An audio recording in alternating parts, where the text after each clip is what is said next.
2023 model Toyota Aqua GR package है। पाकिस्तान में इस वक्त न्यू शेप की एक्वा बहुत कम गाड़ियाँ हैं, उसके अंदर भी जीआर पैकेज तो आई गेस के चंद उंगलियों पे गिनने वाली गाड़ियाँ होंगी। जगह जगह पे अब सिंथेटिक लेदर, पियानो ब्लैक और बड़ा खूबसूरत सा स्टीयरिंग और एक बड़ा अच्छा एनवायरनमेंट गाड़ी के अंदर देखने को मिलता है।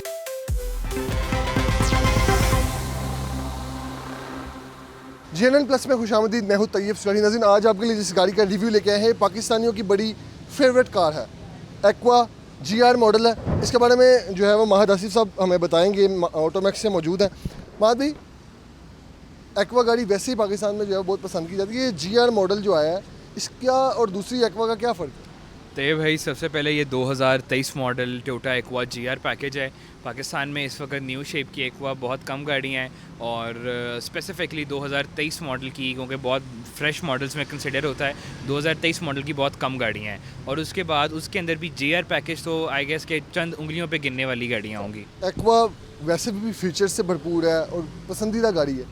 जीआर से क्या फ़ीचर्स ऐड होते हैं इसमें? बेसिकली जीआर गाजो रेसिंग को की एब्रीविएशन है, जो जीआर का वर्ड है। ये टोयोटा की काफ़ी गाड़ियों में यूज़ होता है, जिस तरह लैंड क्रूज़र में भी जीआर पैकेज है, एक्वा में भी है, यारिस में भी है। ये रेसिंग के लिए यूज़ होता है। उसकी वजह ये है क्योंकि जो जीआर पैकेज होता है बाकी गाड़ियों से मुख्तलिफ इस तरह से है कि इसके अंदर शॉक्स, सस्पेंशन और आप उसके अलावा जो एलिवेशन के अंदर एक ब्यूटी है वो चेंज इसका देख सकते हैं नॉर्मल एक्वा की निस्बत। जिस तरह आप यहाँ पे देखिए, मोनो इसका जो है वो ब्लैक में है। उसके अलावा हमें फ्रंट पे जो हनी कॉम ब्लैक ग्रिल मिलती है, बड़ी खूबसूरत मिलती है एक्सटेंडेड बम्पर के साथ।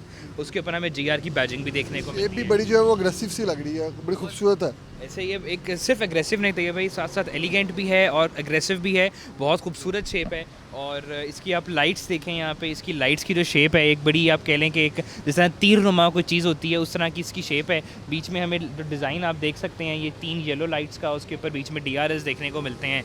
नीचे फॉग लैंप्स और एक्सटेंडेड बम्पर के ऊपर हम लोगों को यहाँ पे सारे के सारे जो सेंसर्स हैं वो देखने को मिलते हैं। तो ये चीज़ें वो हैं जो जीआर के अंदर एडिशंस हैं। साइड प्रोफाइल की तरफ आए तो व्हील इसका बड़ा खूबसूरत अलॉय रिम है। और कितने इंचेस का? ये 18 का अलॉय है और उसके अलावा ये 18 के अलॉयज़ हैं। और आप देख सकते हैं कि इसमें रेड कैलिपर्स आपको नज़र आ रहे हैं टायर के अंदर, में जो मजीद इनहेंस कर रहे हैं। ऐसा ही है, एग्रेसिवनेस की उसकी इन्हांस कर रहे हैं। ये सिर्फ जीआर में आता है। और रेड कैलिपर्स जो आते हैं जो बहुत खूबसूरत भी लगते हैं। और इसके अलावा इसमें 18 का टायर है। अगर हम आगे आ जाएं तो आप देख सकते हैं, आपको डोर्स के ऊपर तो ये भाई कार्बन फाइबर देखने को मिलेगा। और ये सारा कंपनी से, हमने कुछ नहीं किया यहाँ पे। और कार्बन फाइबर जो है, ओके, जापानीज इंपोर्ट है। जी, जापानीज इंपोर्ट है, जापान से गाड़ी ऐसे आई है टोटल कार्बन फाइबर के अंदर। उसके अलावा अगर आप देखिए, हमें बॉडी के ऊपर जो एरोडायनामिक कट्स देखने को मिलते हैं वो बड़े खूबसूरत हैं। और फिर वही इसका हमें यहाँ पे पेट्रोल के लिए टैंक देखने को मिलता है। अगर हम इसकी रेयर साइड देखें तो ये भाई, तो रेयर साइड बहुत खूबसूरत है, बहुत ज़्यादा एग्रेसिव और एलिगेंट भी है। हमें यहाँ पे इसके जो बम्पर्स हैं वो पियानो ब्लैक में देखने को मिलते हैं। उसके अलावा हमें जो लाइट है उसके अंदर ब्लैक और रेड का कॉम्बो देखने को मिलता है जो बड़ा खूबसूरत है। फिर हमारे पास वही ब्लैक कलर का मोनो आता है। यहाँ पे जीआर की बैजिंग है, ये साइतामा टोयोटा जापान में है। उसके अलावा हमें यहाँ पे जो सेंसर्स हैं वो देखने को मिलते हैं बम्पर के ऊपर। इसकी ट्रंक की बात करें तो अच्छी खासी स्पेस है, ज़बरदस्त किस्म की इसमें ट्रंक स्पेस, बहुत स्पेस है। उसके अलावा ये जो सीट्स हमने भी लिटाई हुई हैं, हम इनको खड़ा भी कर दें तब भी इसकी एम्पल ऑफ स्पेस है, बहुत स्पेस है। उसके अलावा अगर हम इस साइड पे आएँ, हम इसके नीचे भी देख सकते हैं। यहाँ पे हमारे पास जो इनकी किट आती है, किट के लिए स्पेस दी गई है। लाइक एम्पल ऑफ स्पेस है, बहुत अच्छी स्पेस है गाड़ी के अंदर।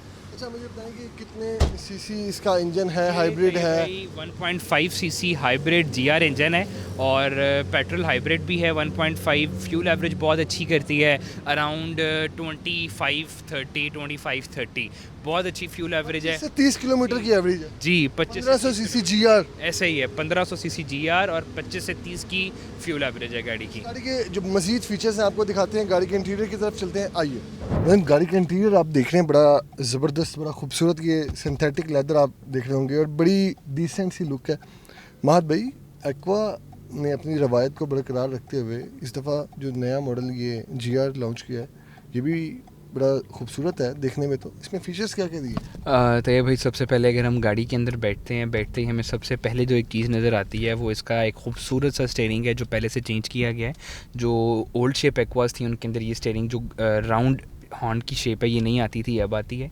उसके अलावा नीचे हम लोगों को GR की बैजिंग फिर से देखने को मिलती है। आपको मेरा कैमरामैन दिखा सके तो ये आप तो देख सकते हैं, स्टीयरिंग इसका बड़ा खूबसूरत बनाएगा, बहुत खूबसूरत स्टीयरिंग है और फीचर से भरा पड़ा है। अगर उसके अलावा हम पहले खूबसूरती की बात करें तो तैयब भाई हमें बैठते ही यहाँ पे सिंथेटिक लेदर हर साइड पे नज़र आता है, डोर्स के ऊपर, स्टीयरिंग के पीछे, इस सेट के पीछे, उस तरफ डैशबोर्ड पे, हर तरफ हमें सिंथेटिक लेदर और यहाँ पे फिर पियानो ब्लैक का एक कॉम्बिनेशन नज़र आता है। तो इसके अंदर जो एक कंफर्टेबल और लग्जरी है वो अपनी इस गाड़ी के हिसाब से बहुत अच्छी दी गई है। और अगर हम बात करें तो ये भाई फ़ीचर्स के बारे में और डिस्प्ले के बारे में, तो फिर आप देखेंगे यहाँ पे से हम फ़ीचर्स शुरू करते हैं और फिर ख़त्म ही नहीं होते। यहाँ पे हम लोगों के पास सबसे पहले एडाप्टिव क्रूज़ कंट्रोल, उसके अलावा हमारे पास यहाँ पे एंटी लेन कीप असिस्ट आता है। यहाँ पे हमारे पास बहुत सारे फ़ीचर्स हैं, इसमें cruise control, lane assist, radar और उसके अलावा एडाप्टिव क्रूज़ कंट्रोल है। उसके अलावा एडास के बहुत ज़्यादा फ़ीचर्स हैं। उसके अलावा हम लोग यहाँ पे अगर बात करें, हमारे पास EV मोड है, ड्राइव मोड हम चेंज कर सकते हैं। इसके अंदर टोटल दो से तीन ड्राइव मोड्स आते हैं। EV मोड मतलब फुली इस पे इलेक्ट्रिक हो जाएगी? जी, वो बेसिकली पेट्रोल का बिल्कुल कंजम्पशन बंद करके बैटरी के ऊपर चलेगी, क्योंकि आपको पता है हाइब्रिड है तो इसके अंदर जो होता है बैटरी, हाइब्रिड बैटरी होती है, तो वो बैटरी के साथ काम करेगी। और आप देखिए इसका जो हैंडसेट है वो बहुत ही अच्छे साइज़ का, आई गेस ये तकरीबन 10 इंच का हैंडसेट है और बहुत अच्छा खूबसूरत साइज़ है, आपको बड़ी अच्छी देता है। इसका सारा कंट्रोल हमारे पास यहाँ से आता है।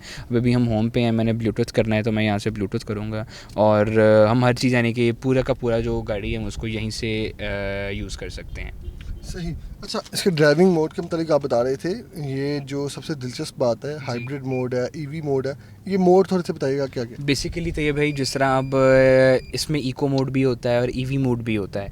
इको मोड होता है कि फ्यूल कंजम्पशन के ऊपर ही, लेकिन जो फ्यूल है वो ज़रा कम यूज़ होगा। लाइक गाड़ी जो इकोनॉमिकल चलेगी, आपकी गाड़ी की स्पीड जब ज़्यादा होगी तो ऑटोमेटिकली उसको नीचे लेके आने लग जाएगा, तो गाड़ी की जो स्पीड है वो अच्छी, जो गाड़ी की फ्यूल एवरेज है वो अच्छी रहेगी।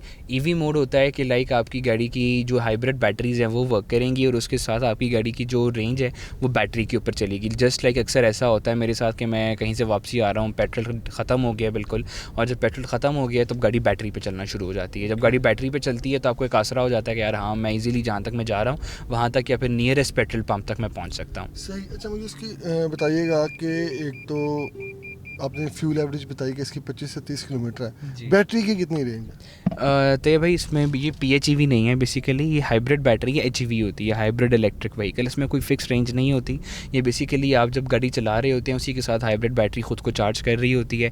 बेसिकली जो हाइब्रिड का सिस्टम होता है, पूरा मैकेनिज्म है, ये आपको समझना पड़ेगा। हम जब ब्रेक देते हैं तो हाइब्रिड बैटरी चार्ज होती है और जब हाइब्रिड बैटरी चार्ज होती है तो वो पेट्रोल और जो पेट्रोल इंजन है और हाइब्रिड बैटरी मिल के एक अच्छा आउटपुट निकालते हैं। तो उसमें कोई फिक्स रेंज नहीं होती। इस गाड़ी की ड्राइव भी लेते हैं और आपको मज़ीद फीचर से भी आगाह करते हैं। श्योर। अभी आप देखें इसका जो गियर नॉब है तो वो बड़ा एक नॉन कन्वेंशनल सा है कि जो नॉर्मल होते हैं हमारे पास यहाँ पे आते हैं, बड़ा अनकन्वेंशनल सा है कि यहाँ पे हमने सिर्फ ये छोटी सी गियर नॉब है, छोटी सी गियर नॉब है। ये हमारे पास पार्क का बटन है, यहाँ पे हमारे पास रिवर्स, न्यूट्रल, D और ये बेयरिंग का बटन आता है। ज़बरदस्त। अच्छा, पुरानी एक्वा में और इस एक्वा में कितना डिफरेंस है? आप जो मेजर फीचर्स जो आप डिफरेंस देखते हैं इम्प्रूव किए हैं इन्होंने, वो कौन कौन से? तो भाई सबसे पहले अगर मैं अपनी पर्सनल बात करूं तो मैं बहुत बड़ा एक्वा लवर हूं। मुझे एक्वा चाहे पुरानी हो नहीं हो, मुझे एक्वा शुरू से बहुत पसंद है। लेकिन उसके अलावा अगर हम बात करें एक्वा इस गाड़ी और पिछली गाड़ी के बारे में, तो उन दोनों में जो मुझे मेजर डिफरेंसेस फ़ील आए हैं वो गाड़ी की लग्जरी और स्मूथनेस के अंदर आए हैं। बेसिकली आप देख सकते हैं कि हमें जगह जगह पे अब सिंथेटिक लेदर, पियानो ब्लैक और उसके अलावा एक बड़ा खूबसूरत सा स्टीयरिंग और एक बड़ा अच्छा एनवायरनमेंट गाड़ी के अंदर देखने को मिलता है, जो पहले से इम्प्रूव किया गया है। मेरे ख़्याल में पहले जो एक्वा होती थी उसका एक बड़ा बेसिक सा इंटीरियर होता था। आपको याद होगा वहाँ पे उनका स्पीडोमीटर होता था, जो उन्होंने बिल्कुल यहाँ पे एक डिजिटल पूरा स्पीडोमीटर कर लिया है। तो ये सारा का सारा जितना भी सीन है ये नई वाली एक्वा में हो रहा है, पुरानी एक्वा में नहीं है ये। तो ये चीज़ें हैं जो कुछ डिफरेंट हैं। उसके अलावा अगर ड्राइव में मुझसे बात करें तो सर जापानी पुरानी गाड़ी भी यकीन करें जो लोकल नई गाड़ी होती है उनको चपेटे मारती है। तो पुरानी एक्वा भी और नई एक्वा दोनों की ड्राइव बहुत अच्छी है। बट द थिंग इज़ कि जो नई एक्वा है इसके अंदर कुछ और चीज़ें अच्छी आ गई हैं। जिस तरह हम कह सकते हैं कि ड्राइव बहुत स्मूथ है। और उसके अलावा अब GR पैकेज है, मैं आपको इसकी पिक दिखाता हूँ। आप ये देखें कि गाड़ी की पिक बहुत अच्छी है, आपको साउंड बहुत अच्छा सुनने को मिलता है। तो बहुत सारी चीज़ें हैं जो पिछली गाड़ी से अच्छी हैं। हाँ, एक चीज़ है कि आई विश कि ये चीज़ भी होती जो इसमें नहीं है, या फिर जापान में बेसिकली मोस्टली गाड़ियों में ज़्यादा होती भी नहीं है, वो सनरूफ़ है। जापान में मोस्टली गाड़ियों में सनरूफ़ नहीं होता, तो ये उसकी वजह है। लेकिन अगर सनरूफ़ होता तो ये आप समझें कि कोरोला और सिविक को तो बहुत पीछे छोड़ देती गाड़ी। सही। अच्छा, इस गाड़ी में सेफ्टी फीचर्स क्या क्या दिए गए हैं? तो ये भाई इस गाड़ी के अंदर 8 एयर बैग्स हैं टोटल, और इन एयर बैग्स के अंदर बेसिकली बलून एयर बैग भी है जो रूफ़ के अंदर है, जो रूफ़ से फटेगा। उसके अलावा जो लेन असिस्ट है, एंटी लेन असिस्ट की, लेन कीप असिस्ट, जितने सारे फीचर्स हैं, डैश के फीचर्स हैं, ये सारे के सारे हमारी और आपकी सेफ्टी के लिए हैं। कि फॉर एग्जांपल मैं लेन से बगैर इंडिकेटर के बाहर निकलने लगूंगा तो मुझे वो एकदम यहाँ पे वो ब्लिंक करना शुरू कर देगी कि आप लेन से विदाउट इंडिकेटर बाहर निकल रहे हैं, राइट लेफ़्ट चेक करें। इसका मतलब है कि अगर फॉर एग्जांपल कोई बंदा सोते हुए एकदम, अक्सर हो जाता है कि गाड़ी लॉन्ग टाइम चला रहा है तो आंख लग जाती है। तो जब आप गाड़ी चला रहे होंगे बेसिकली आपकी आंख लग गई, आप एकदम बग़ैर अनदेखे में गाड़ी लेन क्रॉस करने लगा, तो ये फ़ौरन आपको टू बीप करके आपको बता देगा कि भाई आप अपनी लेन के अंदर रहें। अगर तो आप ज़रा सो गए हैं तो ज़रा होशियार हो जाएं। पाकिस्तानी गाड़ियों में हम देखते हैं एयर बैग्स उस तरह से नहीं होते। ये एयर बैग्स कितना जो है वो समझे कि अपना फ़ायदेमंद है, और कितना, जो कि हम अक्सर देखते हैं लोकल गाड़ियों में जो एयर बैग्स हैं वो वर्किंग में नहीं होते। बेसिकली तो ये भाई अल्लाह सब पे अपना करम करे, अल्लाह अपना करम करे, किसी को एयरबैग्स यूज़ करने की ज़रूरत ही ना पड़े हमेशा। लेकिन फिर भी बुरा वक्त बता के नहीं आता, जब भी आता है तो आपको अपना ख्याल पहले रखना पड़ता है। तो अल्लाह का फजल ज़रूरी है, अल्लाह का करम ज़रूरी है, लेकिन अल्लाह ताला ने कहा कि तुम खुद कुछ करो उसके बाद मैं कुछ करूँगा। तो जिस गाड़ी में अब आपकी सेफ्टी ही नहीं, जिस तरह मैंने भी देखा, मैंने बगैर इंडिकेटर के चेंज की तो उसने मुझे बीप करना शुरू कर दिया। अब ये वो फीचर्स हैं, सेफ्टी की फ़ीचर्स जो लोकल गाड़ियों में नहीं आते, जिस तरह एयर बैग्स हैं। अब हमारे पास जो लोकल गाड़ियों में मैक्सिमम एयर बैग्स आते हैं वो 4 से लेके 6 तक एयर बैग्स हैं। इसमें कितने?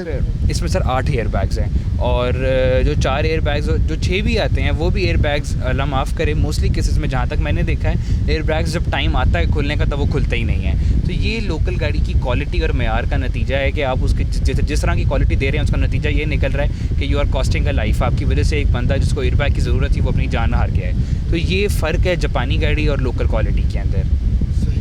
अच्छा, मुझे बताएं कि इस गाड़ी की इस टाइम मार्केट वैल्यू क्या है, क्या प्राइस है और क्या चीज़ें हैं? तो ये भाई ये जो इस वक्त अवेलेबिलिटी का बड़ा इशू है। नहीं सर, अब तो ये भाई 2025 चल रहा है, इस साल में टेस्ला जैसी गाड़ी के भी पार्ट्स मिल जाते हैं। ये तो फिर रेकोवा टोयोटा, इनके तो पार्ट्स बेसिकली गाड़ी बाद में आती है, पार्ट्स पहले आ जाते हैं। तो आप पिंडी चले जाएं, पठान होते हैं वहाँ पे, लाहौर में बिलालगंज हो जाए, तो यहाँ पे पार्ट्स पहले आते हैं, गाड़ी बाद में आती है। पार्ट्स तो बहुत ईजी हैं, अगर जस्ट इन केस आपको कोई पार्ट नहीं मिल रहा आप मुझसे रब्ता करें, विद इन 2 डेज़ आपको मैं पार्ट मंगा के दे दूँगा। वो मेरा हेडेक है, मैंने दुबई से मंगाना है, जापान से मंगाना है, जहाँ से मंगाना है वो मैं आपको दे दूँगा।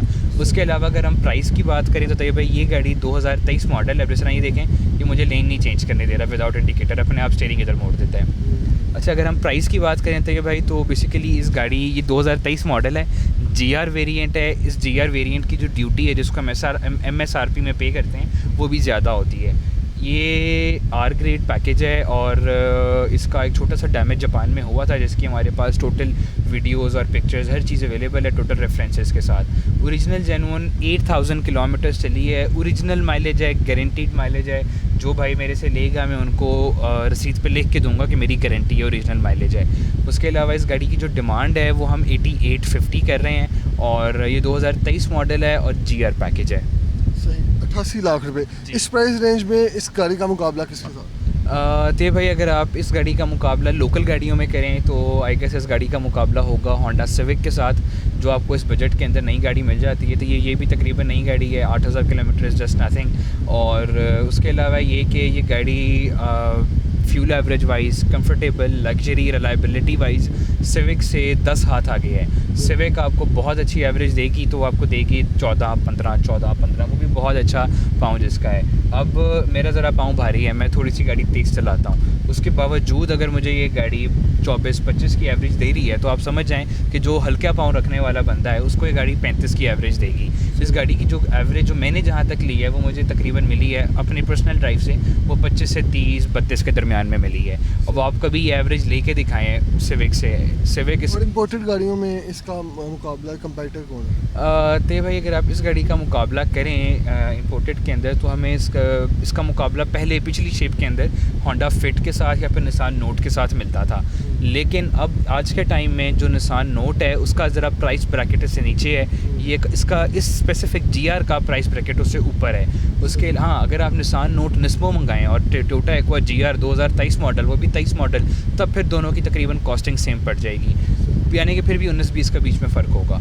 लेकिन होंडा फिट तो अब लीग से ही बाहर निकल गई है। होंडा फिट की पहले बहुत रीसेल होती थी, बट अब से जब से उन्होंने जो न्यू शेप आई है, it's not a good shape. उसकी वजह से लोग उसकी तरफ जाते ही नहीं हैं। उसकी तरफ जाने की बजाय जिन्होंने जापानी में रहना होता है, वो जापानीज़ के अंदर टोयोटा एक्वा या फिर निसान नोट की तरफ आ जाते हैं। आपने टोयोटा एक्वा का डिटेल रिव्यू देखा, GR मॉडल है। एक्वा लवर्स के लिए ये एक अच्छी गाड़ी है। लेकिन आपको एक वीडियो पसंद आई होगी, कमेंट सेक्शन में अपनी राय का इज़हार ज़रूर कीजिएगा। इसी के साथ अपने मेज़बान को दीजिए इजाज़त। अल्लाह निगहबान।